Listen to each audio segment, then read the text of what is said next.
What are some top skilled industries that Australia is looking for? Construction industry is crying out loud at the moment. There is not enough construction workers, bricklayers, construction project managers, carpenters, civil draft person, civil engineers. I mean, there's a huge shortage in the construction industry, especially this is the aftermath of the COVID-19, because there's a lot of construction sites, there was a lot of development sites where kind of put on hold until this whole pandemic is over. But now, as soon as it's over, and all this global crisis about the internal wars and stuff like that happening at the moment is also impacting on the materials coming into Australia and everything like that. So the construction industry is crying out loud. Similarly, health allied sectors are also crying out loud for the people, because our aging population is another problem that Australia has to face, because people are not dying enough, which also means they need to be in some sort of care facilities, and someone needs to look after them.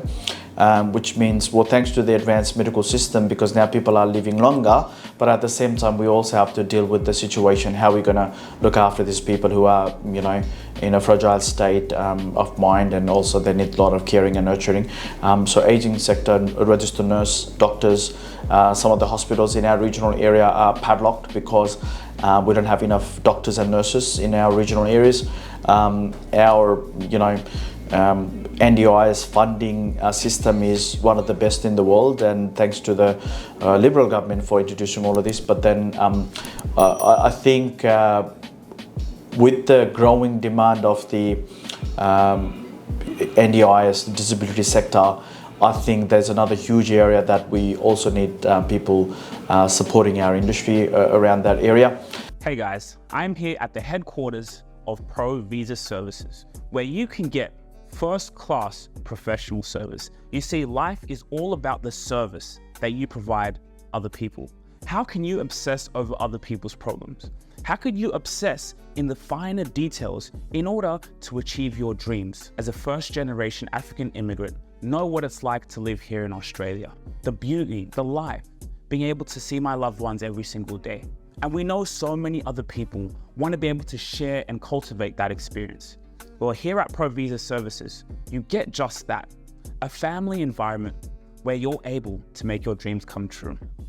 Make sure to follow Pro Visa Services and the Rubasha Family Podcast. The other areas like agriculture, environmental scientist, consultant, agriculture consultant, agriculture area on its own is kind of suffering because they don't have enough workers coming in, and they're suffering in terms of getting a frontline worker. So forget about the one tier up. They're already struggling to find that another tier, which is why we have some, Department of Home Affairs had some labour agreements with Pacific Island, countries. And that seems to be very small numbers are attracting. So I think agriculture is another area that we're crying out loud. Education is another big one as well. So we're going to have a shortage of early childhood educators, primary teachers and secondary teachers for the next 5 years. So list goes on, to be honest, and we haven't even started touching on the marine science, because Australia has such a gateway to Antarctica and all that kind of stuff, but then there are not enough people that we've been able to entice to come and study marine science and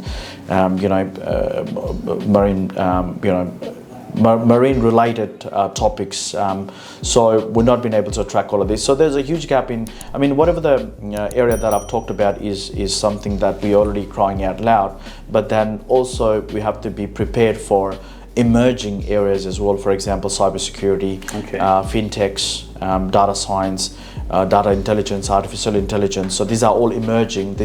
And we know that we're already going to have a shortage of people in that area as well. So there's two areas to look for. One is the current loophole, current gaps in the market, and then another one is what do we anticipate in the future is something we need to cater for as well. So the government needs to make sure that there is a fine balance between now and the future. And the future, because there's a lot of emerging markets that are happening. And then, like you said, a shortage of a lot of workers with post-COVID, also work from home. People don't really want to be out there. I know you're watching this video, but real quick, please guys, make sure you take the time to like, share and subscribe. If you really enjoyed this video, make sure to click here, and I'm sure you're going to love that one.